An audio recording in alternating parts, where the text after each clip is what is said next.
Día 1. Ella es una mujer abominable por natural. Ella todavía no es yo por sensatez. Día 2. Cuando me asomo por el borde más figurativo, el charco de un sueño a punto de secarse, 6 arquetipos de 6 gatos deslizándose por la cornisa, con la culpa del placer ya desprendida, aunque sujeta a escrutinio. ¿Quién dio el permiso correspondiente? Un dandy ahí metido sin tradiciones, que vive o duerme ante un espejo, que amonesta de perfil con el dedo índice en la orilla de mi ojo derecho. ¿Será que tuve dueño antes de las pruebas, con esa merma de cualidades que viene después del primer nombre en mis documentos? Día 5. La carne del pájaro en la boca de mi amigo no cumple con la palabra de la boca de mi amigo. No cambia los nombres de las cosas en el aire donde un retazo, un listón verde, una figura suelta o desnuda o bailando recita «Soy individuo». Yo no, y aplaudo la osadía. El fantasma de ella, velado apenas por la obviedad o el rictus que señala uno sí estuvo. Ninguna cuerda que interrumpiera con púas la línea que dibuja el sabio, aclarando que no habla. Día 6. Hoy jueves, mi amigo del perro cojo me describe los métodos salvajes en el campo más reciente, con las aspas de helicópteros rozando los pinos, quebrando las ramas, la máquina descendiendo hasta abrir un boquete para que baje un señor con libreta, un señor con micrófono, y hablen ante las cámaras de las migraciones primordiales, las temporadas de sequía, los relojes invertidos de ese fragmento de naturaleza, se rían tan hembra madre natura, diga uno, casi cantando por la mala racha, hay que ponerle buena cara, se palmeen mutuamente, y yo, conmigo, tangencial en la mirilla, preguntando, ¿cuál morirá primero? La lealtad. Valoro la voluntad, el desprecio con los que algunos me trajeron mi mejor versión. Convivir con la oscuridad fue un trabajo esclavo, la sombra tiene su misión, el dolor su propia agenda. Me encontré con el extracto de identidad que se escondía bajo esas capas de tristeza que tejían mi deseo. ¿Te acordás que te dejabas definir hasta por las babosas y si el escorpión no te pinchaba con su veneno te ofendías? Yo lideraba la rabia, perder era la costumbre que me permitía. Hablar de algo con certeza y sin imaginar que también podía tenerlo, me dejaba llevar por la fascinación del cariño que los demás eran capaces de vivir. Aunque estoy harta de tomar decisiones, las riendas de mi vida se volvieron suaves. El amor es un tesoro posible. La traición. Pero digo que a veces es necesario traicionarse para defender otras banderas. Ya las escuché bastante a ustedes que ni conozco salvo por mi sangre y ese cotorreo desde mis hombros. Todo lo que querían fue traducido. Le di amabilidad al espanto, aplacé todo lo que pude mi gracia. Ya fui la nena abandonada, la piba herida, la mujer sola. Mis parásitos fueron eficaces. Arañaban a destajo la poquita carne prendida al brillo. Fui precisa en el dolor, pero ya no puedo con esta lealtad, ser la adelantada, la divertida, la complaciente. Pronuncié la paz por imitación, usé el nombre del amor en vano. ¿Cómo explico el calor? Las palabras que me faltan son hermosas. Necesito aprender lo que nunca sentí, lavarme la boca con jabón antes de anunciar las buenas. La retirada. Me retiré de todos los malestares. No ir en mi contra fue la decisión más difícil de sostener.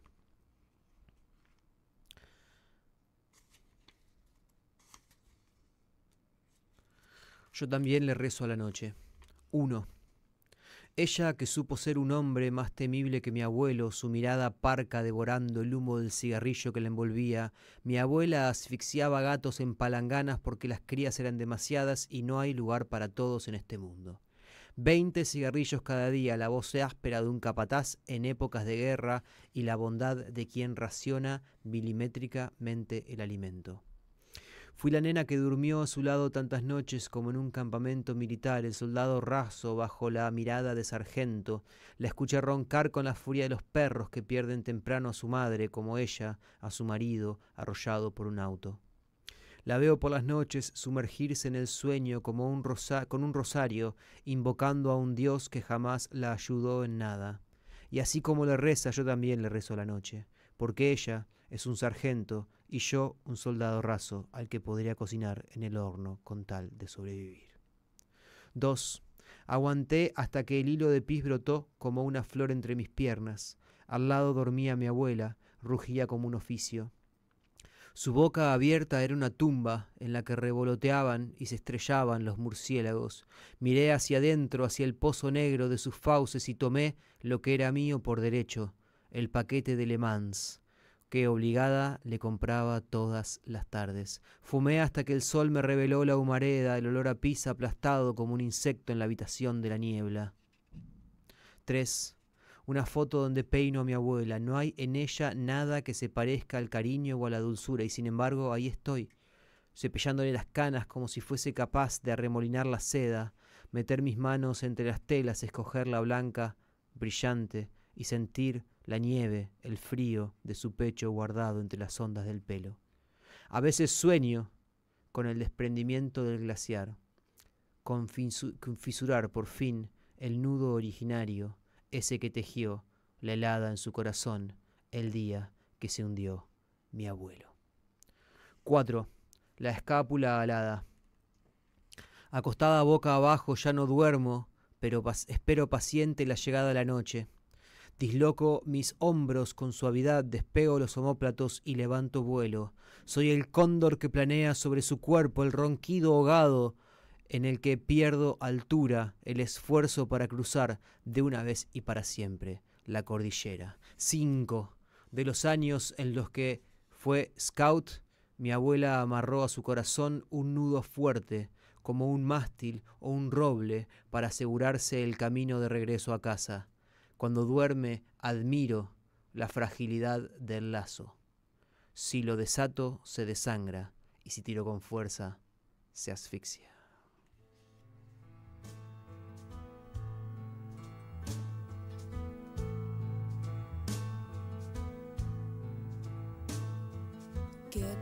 Get down, little Henry Lee, and stay all night with me.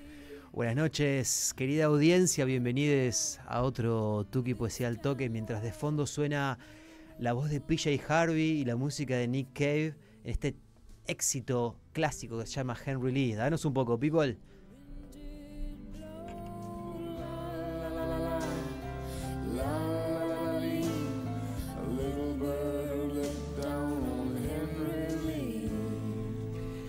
En este programa nos confesamos fans, primero de Nick Cave y segundo de PJ Harvey. Algún día vamos a hacer un programa musicalizado exclusivamente con PJ Harvey, que tiene temazos.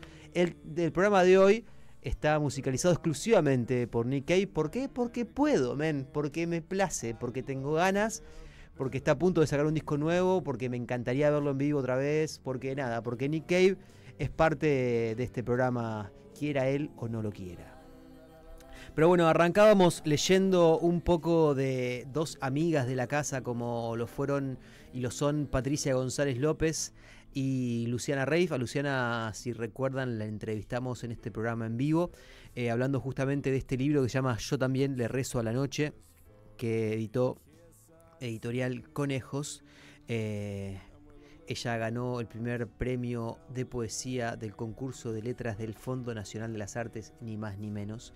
Este libro lo encuentran en la Feria del Libro. Conejos está con la COP, así que los encuentran en el pabellón amarillo. Y también leíamos a la genia, a la única, a Patricia González López, con este libro que le publicó una editorial francesa, que es una editorial que se llama RAZ, R-A-Z. que es una editorial franco-argentina. Este es un libro que está en su edición bilingüe, un libro pequeño pero preciosísimo. Es como cuando uno ve a un boxeador que no le sobra un gramo de nada. Bueno, esto es así, no le sobra una palabra a ese libro. Y arranqué el programa leyendo a Teddy López Mills. Es un libro que editó Almadía. El libro se llama Amigo del perro cojo. Teddy López Mills nació en 1959 en México DF. El libro que tengo es impresionantemente lindo. Está todo hecho en un color azul. Lo voy a mostrar para quienes nos siguen en Twitch. Que de paso digo, si no nos seguís en Twitch, te estás perdiendo un montón de data. Pero bueno, este libro tiene los márgenes de las hojas azules y es una belleza azul por donde lo mires. Y bueno, es parte diario, parte poemario, parte un poco, ¿no? Qué sé yo, como quien diría, una especie de exorcización de los demonios internos de Teddy López Mills. Se llama Amigo del perro cojo y lo editó la editorial Almadía, que también encuentran en la Feria del Libro, en donde estuve ayer, pero les voy a contar más de eso un poco más tarde. Bueno, bienvenidos otra vez a un nuevo bloque de Tuki Poesía al Toque. Estamos en la radio pública, nos opera el gran People hoy, que tiene un mosquito que le sobrevuela la cabeza, lo estoy viendo desde acá. Yo soy Sandel, me encuentran en Instagram como @soysandel, porque no tengo imaginación, pero sí tengo un programa de radio, así que vengan de a uno. Estamos hasta las 9 por la radio pública. Hoy tenemos un bloque principal, que es un momento del programa que a mí me encanta, que se lo vamos a dedicar a un poeta que formó parte de la vanguardia argentina en cuanto a la literatura. Su nombre es muy famoso, él es Leopoldo Marechal. Estábamos recién, tengo un libro que heredé de mi abuela, que es una antología poética de Leopoldo Marechal, lo abrí y encontré un recibo de la Casa Vallejo de Deportes de 1970 por 1.220 pesos. Vaya uno a saber qué te compraban 1.220 pesos en 1970, ¿verdad? Alguna que otra cosita quizás. Bueno, volviendo a nuestro poeta del día de hoy, nació el 11 de junio de 1900. No, me muero. Mirá esta coincidencia. Y justamente murió el 26 de junio de 1970. A sus 70 años, el recibo que encontramos dentro de este libro era del 25 de mayo de 1970. Así que quizás un familiar mío que se llama José M. Moto, que no sabemos quién es, lo habrá comprado porque recién había muerto, ¿no? No, en realidad lo compró justo antes de que se muera, porque lo compró el 25 de mayo de 1970 y el tipo se murió el 26 de junio. Y lo loco del tema es que no estaba enfermo Leopoldo Marechal cuando falleció en la ciudad de Buenos Aires, misma ciudad donde había nacido, sino que se murió de un síncope. Y luego, bueno, su gran presencia dentro del ámbito cultural le valió un gran legado que ha influenciado a muchísimos y continúa influenciando. Pero bueno, a ver, vamos a hablar un poco de... Vamos a leer un poco de él y vamos a hablar un poco de cuál fue, digamos, su carrera dentro de la cultura. Primero y principal, es importante decir que como él nació en 1900 y publicó su primer libro de poesía, Los Aguiluchos, en 1922, esto lo hace parte de una generación disruptiva en todos los campos del arte. Por ejemplo, cuando en 1926 viaja a Europa, se hace amigo de un tal Pablo Picasso, de un tal Antonio Berni, ¿no? Y después se establece también en París, donde traba otras amistades. Y lo loco del tema es que Marechal no trae la vanguardia argentina, sino que Marechal era vanguardista antes de irse. Y él empezó a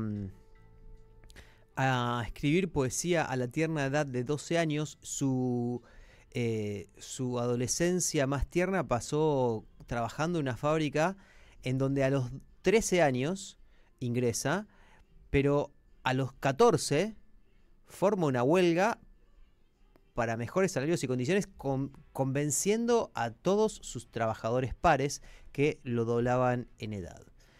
Pero bueno, vamos a leer un poco de su primer libro, que se llama, de su segundo libro, que se llama Días como flechas, que está dentro de esta antología que tuve muy a bien heredar de mi abuela. Se llama así, A un zaino muerto. Es de 1926 y dice: en la inocencia de tus ojos muertos recuperó su castidad el cielo. La muerte nunca tuvo dos tréboles más castos que tus ojos. La tarde se perfuma con el silencio que brota de tu piel. Bajo tus patas rígidas, la tierra llora su música perdida. Se ha dormido en tus remos la distancia. Semillas de la noche venidera son tus ojos abiertos como nunca. Has arreado tus días como novillos rojos y tus noches enguampadas de luna. Sobre tu cruz de sol fue un pájaro boyero que cantó en las mañanas. Hacías temblar la cuerda metálica de los ríos. Cigüeñas asustadas, los paisajes al son de tu galope levantaron vuelo. Sabías deshacer el nudo del horizonte y masticar el pasto bravío de las leguas, corazón batiente de la soledad, abriendo huellas de música sobre el silencio. Has azotado las cuatro lejanías desnudas, en bajíos de sueño. Descansarás ahora, tu paz es un elogio de la muerte que perfuma los llanos. La tierra de tus huesos empolvará mañana los tobillos del viento. Y qué interesante, ¿no? Cómo en esta época la poesía tenía tanto que ver con la naturaleza, ¿no? Hemos leído en este programa poesía gauchesca, clásica, hemos leído poesía de muchas distintas épocas, y cuanto más nos vamos hacia atrás en el tiempo, más aparece la figura de la naturaleza, la llanura pampeana. También hay algunas cosas que tienen que ver con poetizar los hechos de la vida cotidiana, y creo que las imágenes que desarrolla Leopoldo Marechal en este poema, que tienen que ver con sobreponer un objeto de la vida cotidiana y ponerle otro que no tiene nada que ver con ese objeto para formar una nueva imagen, es un poco vanguardista si pensamos que esto fue escrito en 1926. Pero bueno, después de eso, y con el regreso a la Argentina, Leopoldo Marechal fue un referente del peronismo. Cuando Perón toma el poder, él se transforma en algo así como lo que hoy sería un ministro de Cultura, podríamos pensarlo. El nombre en ese momento era Dirección General de Cultura, y después pasó a formar parte de la Dirección General de Enseñanza Artística. Todo esto duró hasta que, el infame golpe de Estado de 1955 no solo lo volteó de su lugar, sino que además también hizo que se prohibieran todas sus obras en la República Argentina y lo quitaran de todos los libros de cultura. También por esa época, en 1951, estrenó una cosa que es mágica y maravillosa. Si no la conocen, se las recomiendo. Se llama Antígona Vélez y es una versión porteña de Antígona. Antígona, recordamos, es la continuación de Edipo Rey. Son dos tragedias de Sófocles. A Edipo Rey claramente lo conocen, me imagino, y Antígona es la continuación de esa tragedia, es otra tragedia también de Sófocles, y él le pone un apellido bien porteño como Vélez y la transforma en una tragedia de la Pampa Argentina. Bueno, vamos a leer otro poema, pero y vamos a ver cómo va cambiando, ¿no? Un poco la poesía de Leopoldo Marechal a lo largo del tiempo. Es de esos pocos escritores que escribió más teatro y poesía que ficción. en forma de prosa, si bien tiene ficción en forma de prosa, yo creo que su fuerte es la poesía. Bueno, esto es de Sonetos a Sofía, este es un libro de 1940 y se llama el poema Del adiós a la guerra. Y dice: no ya la guerra de brillantes ojos, la que aventando plumas y corceles dejó un escalofrío de broqueles en los frutales mediodías rojos. Si el orgullo velaba sus despojos y el corazón dormía entre laureles, mal pude, amor, llegarme a tus canceles, tocar aldabas y abolir cerrojos. Armaduras de sol, carros triunfales, otros dirán la guerra y sus metales. Yo he desertado y cruzo la frontera, detrás de mi señora pensativa, porque a la sombra de la verde oliva, su bandera de amor es mi bandera. Qué hermoso, ¿no? Como acá usa la rima, una rima parecida a lo que hablábamos un poco el programa pasado, ¿no? De los sonetos. Y es hermoso, como dice: mal pude, amor, llegarme a tus canceles. Para quienes han alguna vez vivido en una casa vieja, la puerta cancel es la segunda puerta luego del zaguán. En esa época uno abría la puerta de la calle, había lo que se llama un zaguán, que era como una especie de pequeño cuarto, y lo segundo era la puerta cancel. Y esa puerta cancel te daba ingreso a tu casa. Era un lugar de apriete fuerte, ¿no? De chape, para que no te vean tus papás, ahí chapar frenéticamente entre la puerta cancel y la puerta de casa. Vamos con uno más de este mismo poemario que se llama De la rosa prudente y dice así: a su espinoso mundo sometida vive y muere la rosa colorada, su pura soledad, qué bien guardada, su bandera de amor, qué defendida.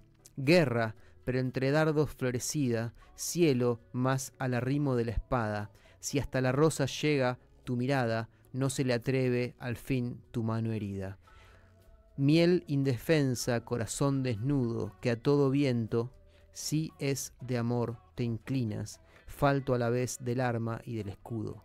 Busca ya la milicia cuidadosa, y que el mortificado en tus espinas te valga la prudencia de la rosa. Y también me parece interesante, ¿no?, resaltar acá que para esta época, para 1940, él ya había presenciado la Europa posguerra y ven cómo aparece un poco, ¿no?, como el tema de lo bélico en sus poemas. Si bien son poemas de amor, aparece la guerra, la espada, los tanques, el color verde oliva, ¿no? Una cosa como que tiene que ver con lo que lo rodea. En 1920 lo rodeaba un poco la estepa, ¿no?, o lo natural, y aquí, vuelto de la Europa posguerra, lo rodeaba la guerra. Vamos a leer un poco más. Esto ya es de 1966. El libro se llama Heptamerón. Si no me equivoco, es su anteúltimo libro. Sí, de 1966. Y vamos a leer el primer poema de Heptamerón, que se llama La Alegropella. Y acá vamos a notar que lo que hace un poco Leopoldo Marechal es una cosa que estuvo muy en boga en la gente vanguardista, ¿no?, de esa época, que son los neologismos. ¿Qué son los neologismos? Un neologismo es cuando uno inventa una palabra que hace referencia a un elemento que uno quiere nombrar, ¿no? Como si yo dijera, por ejemplo, la alegropella es una epopeya alegre. La palabra es mitad alegría, mitad epopeya, pero alegropella es una palabra que no existe en la lengua española. Entonces es un neologismo, una palabra inventada por Leopoldo Marechal que nos hace mucho sentido cuando la leemos, ¿no? Y dice así. Esto es del apartado número 2, que se llama Didáctica de la Alegría, poema número 19, y dice así: deja la soledad para el uso exclusivo de los poetas devastados y los filósofos en ruinas. Estoy solo y medito, se gallardea el búho, muy arropado en su lujosa noche, pero el cóndor sereno de los Andes, erguido en su montaña y al sol de mediodía, reflexiona en silencio: la soledad no existe, y es verdad, el biamor, que ninguno está solo. Y hago un paréntesis acá, porque acá hay otro neologismo, y además es importante resaltar cómo vuelve el tema de la naturaleza a formar parte de la poesía de Leopoldo Marechal, pero, ¿no?, como en esta frase muy bien lo dice, los poetas devastados y los filósofos en ruinas, ¿no? En ruinas y devastado estaba el mundo en esa época, por la guerra, ¿verdad? Entonces es interesante cómo él cita, quizás dentro de su propia cosmología, ¿no?, elementos que vienen de todas épocas de su vida. Ya en 1960, 10 años antes de morir, y a esto se habla de 1966, son 4 años antes de morir, y tiene esa idea como rondando su poesía. Pero después dice Elviamor, y Elviamor es una palabra que él crea para juntar a su segunda esposa, Elba, y la palabra amor. Entonces, cuando él refiere a Elviamor, es Elvia Rosbaco, quien fue su esposa de 1947 a 1970, y apodándola mitad su nombre, mitad la palabra amor. De hecho, vamos a leer un poema que se llama La Erótica, y dice así: Elvia amor, ellos dicen que solo canto a mujeres abstractas, a los principios hembras, a las madonas de la geometría. Ellos dicen que no he levantado para ti ni una sola casa de música, ni he construido el cielo de palabras que me rogó tu ángel. Ellos adornan sus amores con la pinza maestra del joyero, con las astillas del idioma encienden sus públicas fogatas a Doris y Amarante. Llevan en el costado muy visible la flecha del arquero, y todo es fácil para todos, en la rima o la rama, y en la pluma o el plomo. Y qué interesante acá, ¿no? Como pone dos imágenes superpuestas y también opuestas, ¿no? Porque dice la rima o la rama, la pluma o el plomo, ¿no? Entonces, acá es como ¿se responde con la pluma o se responde con el plomo? ¿Te mando una carta o te pego 2 tiros? ¿Verdad? Entonces, no he construido el cielo de palabras, una casa de música que me rogó tu ángel, ¿no? Y muy interesante esto que dice: ellos adornan sus amores con la pinza maestra del joyero. Es decir, para decir te amo tenías que entregar un anillo. Y Leopoldo Marechal se cita por fuera de todo eso y le dice Elvia amor a su esposa de ese momento: yo no te construí una casa con palabras ni de música, ni tampoco te voy a dar el amor de un joyero con su pinza. Se pone él por fuera de lo, digamos, lo que sería lo aceptado en esa época o lo hegemónico en esa época, como buen vanguardista rupturista que fue. Bueno, les recomiendo mucho leer a Leopoldo Marechal. Es uno de los grandes poetas que nos dio la Argentina, uno de los muchos grandes poetas que nos dio la Argentina, que ganó, por ejemplo, el Premio Nacional del Teatro, que ganó, por ejemplo, el primer Premio Municipal de Poesía, y que juntó a otros grandes de la pluma argentina, y formó parte de el grupo que se conoció como el Grupo de Florida, que desembocó en aquella publicación que se llama el Grupo Martín Fierro, ¿verdad? Entre ellos, ¿quiénes estaban? Por ejemplo, un tal Jorge Luis Borges, un tal Oliverio Girondo, ahí algún Raúl González Tuñón, ¿no?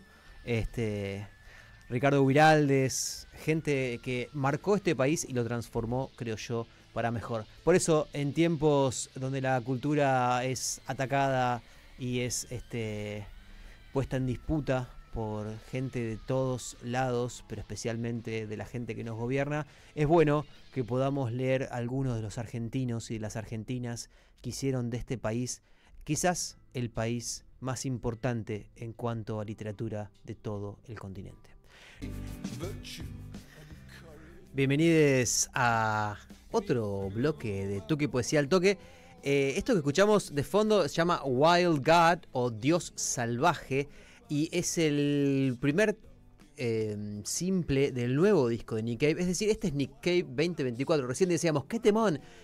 Pero es una locura porque todos los temas de este programa son todos temones y son de distintas épocas del chabón, ¿no?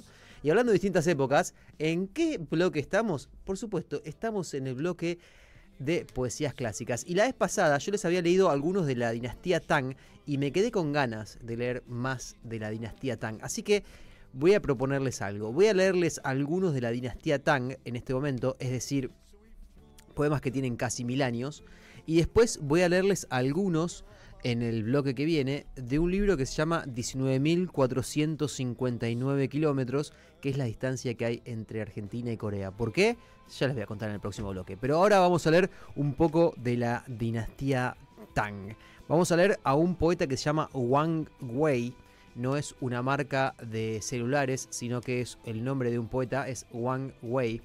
Y el poema se llama Retorno. Y dice así: llegas de mi país natal, debes saber lo que allí pasa. ¿Han florecido bajo mis ventanas los ciruelos del invierno estos últimos días? Y qué interesante, ¿no? Porque pensemos, ubiquémonos en el siglo XII, siglo XIII, y la única manera de enterarte de las noticias de tu pueblo natal era que alguien viniera de allí y te contara si han florecido bajo tus ventanas los ciruelos del invierno. Del mismo poeta, otro que se llama Otoño en el lago, y dice así: el agua está pensativa como el cielo gris y la charla de las lavanderas, ocultas entre los bambúes, gira y vuela levemente sobre el agua sin una arruga. Los sauces silenciosos se miran en el lago. Y acá vemos un poco lo que hablábamos de Leopoldo Marechal, cómo en esta época, ¿no?, tan distante, y siempre que leemos poesía quizás un poco más antigua, podemos ver que todo ronda muy alrededor de la naturaleza, ¿no? Como que el detalle de su pueblo natal no era ni una calle ni una persona, sino los ciruelos del invierno. Y aquí habla de los bambúes y del agua donde están las lavanderas, ¿no? Bueno, vamos a leer dos poemas más. Este es un poeta que se llama Lee Taibo. No tiene nada que ver con Elizabeth Taibo, sino que es un poeta que vivió hace muchos siglos. Y se llama así, se llama Los Hijos, el poema. Y dice así: al este de la estancia donde bebo en lo alto un duraznero crece. Le llega gris la niebla. Yo planté con mis manos aquel árbol, llevo casi 3 años ya sin verlo. Ya alcanzarán sus ramas el nivel de la estancia, pero no emprendo aún en la ruta de mi tierra. Ping Yang, mi dulce hija, recoge flores, descansa en el ramaje. Ella mira la flor y no puede mostrármela. Se deslizan sus lágrimas como agua en primavera. El nombre de mi hijito es Pai Chin. Es más joven que ella, pero es igualmente espigado. Los dos, solos, pasean bajo el árbol. No tienen quien su frente acaricie, quien con amor los trate. Y acá hablamos un poco del rol de la mujer y quizás el rol del hombre en aquella época, ¿no? El hombre no podía ser a quien les acaricie la frente con amor. Y bueno, vamos con el último de la dinastía Chang. Poema también es de Lee Taibo, pero este poema se llama El vino y dice así: si al cielo no le gustase beber el vino, si al cielo no le gustase el vino, no habría en el cielo estrellas que lo evocan. Si a la tierra no le gustase el vino, no habría en la tierra fuentes que guardan su sabor. Puesto que al cielo y a la tierra les gusta el vino, amarlo no debe avergonzarnos. Se dice que el candor iguala a la sabiduría, se dice que son iguales el sabio y el rústico. ¿Para qué buscar entonces a los espíritus inmortales? Después de 3 copas descubrimos la virtud total, después de 1 litro retornamos a la amable naturaleza. Mas, ¡ay! La perfección que alcanzamos ebrios desaparece a nuestro despertar. Y vemos aquí a un poeta que está intentando encontrar una razón a por qué le gusta tanto el vino, ¿no? Entonces cita al cielo, cita la tierra y pone en el poema aquel estado en el que el vino lo pone. Y quizás podemos pensar que 10 siglos atrás este poeta escribió ese poema bajo el influjo de algún vino que nosotros también nos podemos abrir en el siglo XXI y tomar hoy lunes a la noche, día lluvioso. ¿Por qué no? Bueno, volvemos para leer un poco de 19.459 kilómetros, pero antes, otro gran tema de siglo XXI de Nick Cave. Este es el tema que le da nombre a un disco que para mí fue un nuevo enamoramiento desde mí hacia Nick Cave, que se llama Push the Sky Away. Tuve la fortuna de verlo en la gira de este disco en Argentina y en Uruguay.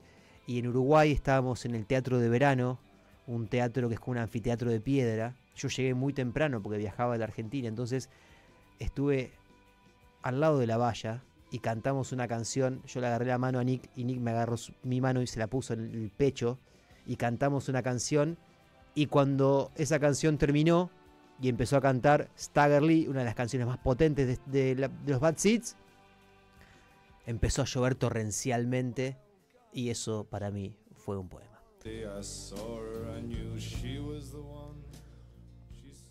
Ustedes se preguntarán, igual que mucha gente, ¿qué hace Kylie Minogue cantando con Nick Cave? Yo tengo la respuesta para ustedes. La historia de esta canción, que se llama Where the Wild Roses Grow, o Donde crecen las rosas salvajes, es la siguiente. Kylie Minogue, en esta época, era novia de Michael Hutchence. Michael Hutchence, cantante de INXS. INXS, banda australiana. Nick Cave, ¿de dónde es? Australiano. Nick Cave quería tener un hit que lo llevara a las radios, pero su música era demasiado deforme. Entonces, a través de Michael Hutchence, llega a Kylie Minogue y le propone hacer esta canción, a lo que Kylie accede, y hete aquí, Where the Wild Roses Grow. Bueno, tengo entre mis manos un libro que editó Bajo la Luna Poesía, que me los crucé en la Feria del Libro. Tiene un stand muy bello y para ellos solos. Es una antología de poesía coreana contemporánea. ¿Por qué se llama 19.459 kilómetros? Porque si trazáramos una línea recta imaginaria entre Buenos Aires y Seúl, esa sería la distancia. Ahora, si tenemos en cuenta que la circunferencia entera de la Tierra tiene 40.000 kilómetros, Seúl y Buenos Aires están casi en puntos opuestos del globo. O sea, no hay un punto casi más lejano en el mundo al que uno pueda ir desde Buenos Aires que Seúl, ¿verdad? Ahora, con los poemas que yo les voy a leer, van a ver que Seúl y Buenos Aires tan lejos no están. Arrancamos con Lee Young-won. Nació en 1965 y este poema es del 2007 y se llama Un descanso. Y dice así: debajo de la magnolia, el sol primaveral saca los muebles viejos y enfermos. No están a la venta. Las sillas, el sofá y la cama rechinan por las patas rotas y los huesos desarticulados. Ojalá que no arregle ni envíe de nuevo a estos veteranos al campo de combate, pues han estado en la guerra sin remedio, como personas largamente golpeadas y encerradas. La silla necesita una silla, el sofá un sofá y la cama una cama. No, mejor dejarlos solos bajo el sol para que descansen por su cuenta. Que dejen por primera vez la carga en el suelo, que reciban en el pecho una flor de magnolia, que la silla se siente sobre la silla, que el sofá se recline sobre el sofá y que la cama se acueste en la cama. Yo leo este poema y pienso en que está hablando de gente en un asilo de ancianos, que los saca al sol y que por una vez aquella persona que hizo casas con sus manos viva dentro de una casa, aquella persona que Talló camas con sus manos, duerma sobre una cama. Es hora de descansar, no volver a combatir. Ya está, ¿no? Se llama El descanso, me parece bellísimo. Quiero leerles otro de otra. La verdad es que me cuesta mucho decirles si es otra u otro, porque los nombres en coreano, esta es una edición bilingüe. Si me están siguiendo en Twitch, verán que este es un libro que tiene unos símbolos rarísimos ahí al costado. Bueno, ese es el idioma coreano, que yo aprendí a distinguirlo del japonés porque el idioma coreano tiene esos cuadrados medio raros que el japonés y el chino no tienen. Bueno, este se llama Caminando Descalzo, es de 1987 y es de Yang Seok-nam.